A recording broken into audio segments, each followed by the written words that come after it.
기다리시다가 작년에 돌아가셨는데 그렇게 애타게 찾던 분이 그래도 이제 오셔가지고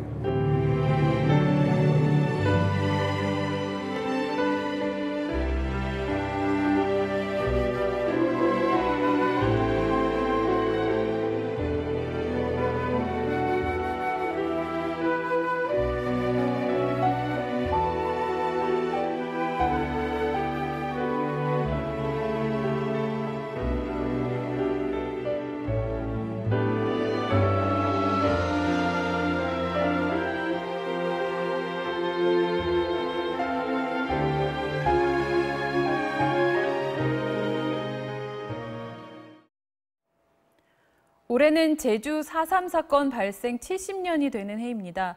제주 4.3의 명예회복을 위한 움직임이 활발했는데요. 문재인 대통령이 지난 4월 추념식에 현직 대통령으로서는 12년 만에 참석해 국가적 추념 행사로 그 위상을 높였고 8년 만에 또 유해 발굴도 재개됐습니다. 지난주에는 새롭게 신원이 밝혀진 29구의 유해가 유가족들 품으로 돌아갔고요.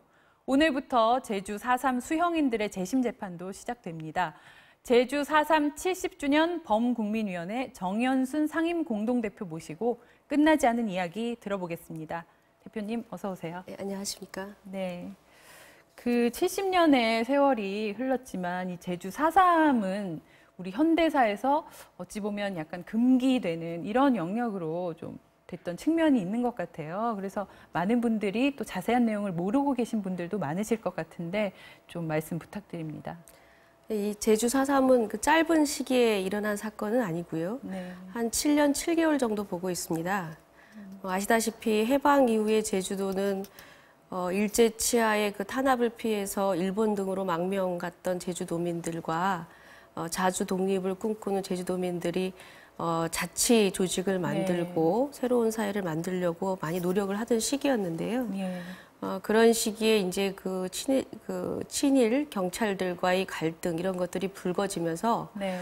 1940, 그러니까 7년 3월절 기념식 때 그 김하경찰에 의해서 어린아이가 그 말발굽에 치여서 사망하는 사건이 발생합니다. 네. 그래서 그 당시 항의하는 주민들을 향해서 경찰이 발포를 해서 6명이 사망하고 그 뒤로부터 제주도는 엄청난 혼란기에 들어가게 되는데 예.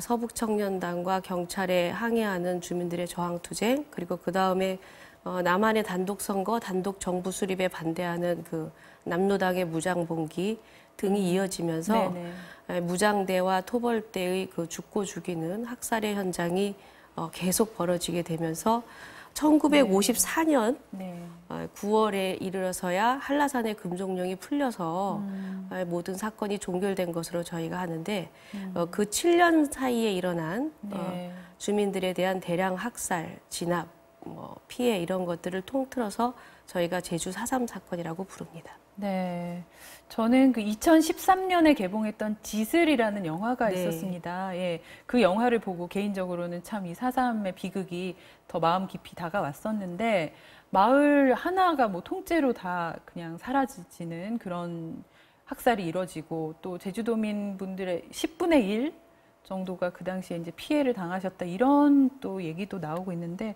이 아직도 이 대규모 학살의 피해가 정확하게 그 진상이 다 규명된 건 또 아니라는 거죠. 네, 당시 그 중산간 마을의 그 소개 방침에 따라서 거의 마을들이 다 불탔고 네. 연구자들이 추측하기로는 당시에 제주도민들이 한 30만 명 정도인데 네.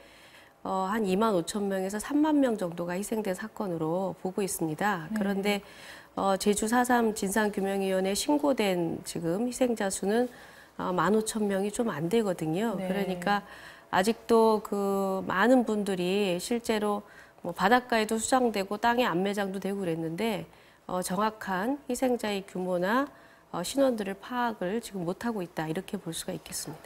예, 그래서 그 피해자 유해 발굴이 지금 2006년부터 네. 시작이 됐는데 발굴 작업은 지금 어느 정도 좀 진행이 됐습니까?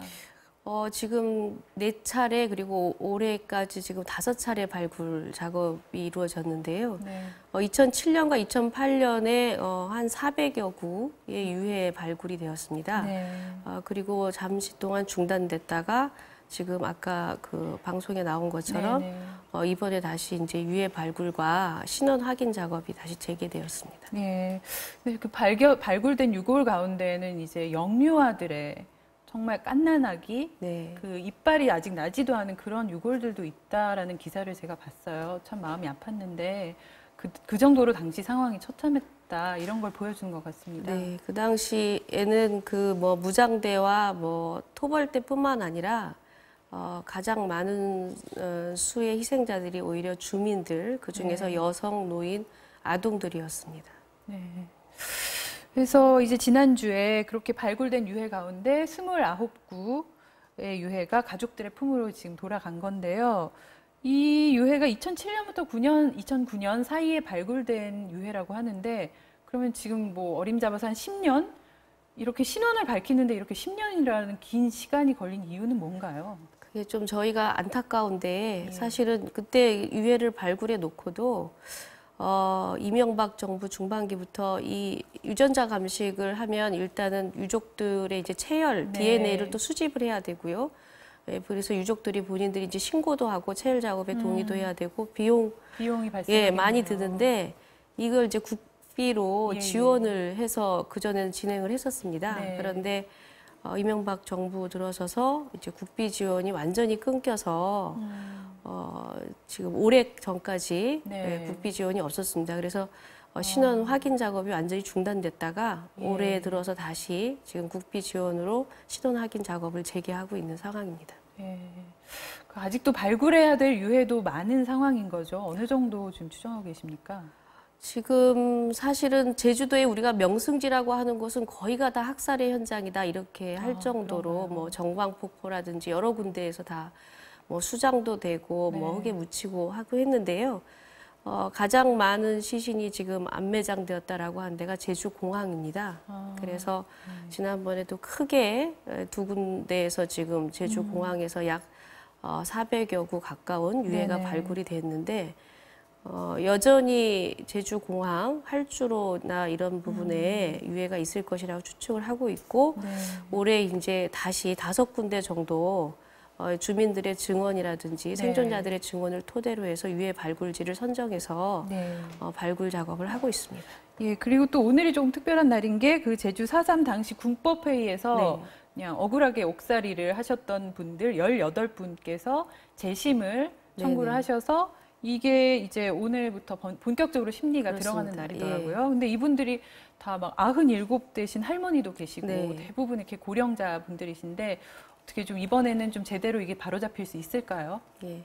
사실 제주 4.3 사건에서 가장 또 안타까운 게 그 지금 말씀하신 재심 사건인데요. 네. 그 당시에 약 한 2,500명 되는 분들이 육지로 끌려가서 영문도 모르고 군사재판이나 심지어는 일반 법원의 재판을 받고 네. 처형되거나 긴 감옥살이를 하고 고문에 못 이겨 죽거나 하는 일이 있었습니다. 네. 정말 제가 변호사인데요. 이해가 안 되는 게 그분들이 당한 재판에 기록이 하나도 남아있지 않습니다.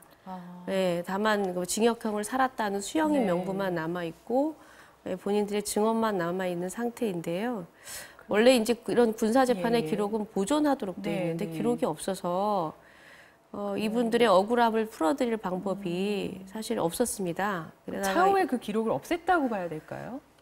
저희도 잘 모르겠는데 기록을 아무리 그러니까 6.25 전란이나 뭐 여러 가지 일이 있다고 하더라도 네.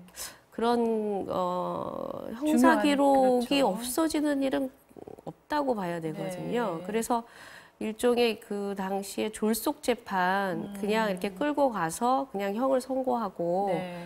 기록을 안 남긴 게 아닌가 이런 추측까지 하고 있습니다. 예. 당시에 이렇게 그 영문도 모른 채 군경에 끌려가 억울한 옥살이를 해야 했던 그 수용인들뿐 아니라 또 죽음을 피해 일본 오사카로 정치 난민이 돼서 피난을 가야 했던 주민들도 많았습니다. 오사카에는 또 지난주에 4.3 사건 희생자 위령비까지 세워졌는데요. 이렇게 억울한 피해를 당하신 분들의 증언을 직접 들어보시겠습니다.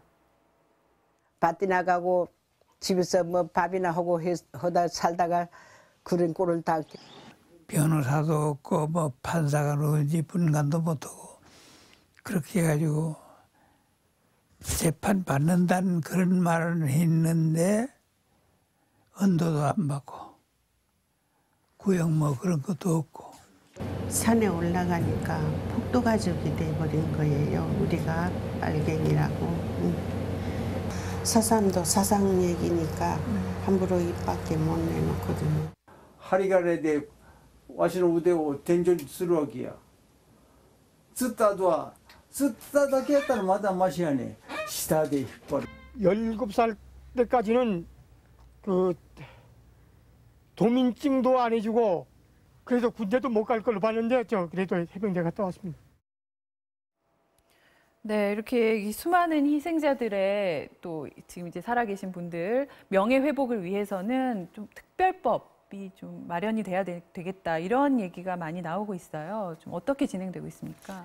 사실은 이제 김대중 정부 때에 제주 4.3 진상규명과 네. 이제 피해자 명예회복을 위한 특별법이 제정되었습니다. 네네. 그런데 그 당시만 해도 그 제주 4.3이라고 하는 것이 일부의 이제 국민들에게는 굉장히 금기시되고 이런 게 이제 남북 분단과 이데올로기 문제 때문에 이 진상 규명을 아주 철저하게 한다는 게 쉽지가 않은 일이었습니다. 네. 특히 이제 그 피해자들, 그 수용인들을 비롯한 피해자들에 대한 배보상이라고 하는 것은 사실 우리가 이제 과거사 청산 내지는 과거사 정리의 가장 기본적인 원칙인데도 네. 그 99년에 제정된 법률이 그걸 온전히 담고 있지를 못해서 네. 이번 정부 들어서 다시 피해자에 대한 배보상의 기본적인 원칙을 좀 선언을 하고 네. 아까 그 말씀드린 그 수용인 같은 경우에는 2,500명 정도인데 이분들 다 일일이 재심하려고 하면은 세월이 정말 그렇죠. 많이 걸리거든요. 네. 그래서 불법적인 군사 재판을 무효화하는 그런 법 규정을 담아서 특별법을 개정하자라고 네. 하는 움직임이 쭉 있었고요. 네. 작년 연말에 그 개정안이 지금 국회에 발의되어 있는 상태입니다. 예. 이 제주 4.3은 지난 1947년 3.1절에 주민들이 시위를 한 것이 발단이 됐습니다. 이후 냉전과 분단이라는 이념 대립 속에 제대로 된 진상조사도 힘들었습니다. 늦었지만 제대로 된 사실 규명으로 역사의 진실을 알리고 억울한 희생에 대해서는 최소한의 회복 조치를 하는 일, 올해가 그 시작이 되는 해이기를 바랍니다. 함께해 주신 정현순 대표님 오늘 말씀 감사드립니다. 감사합니다.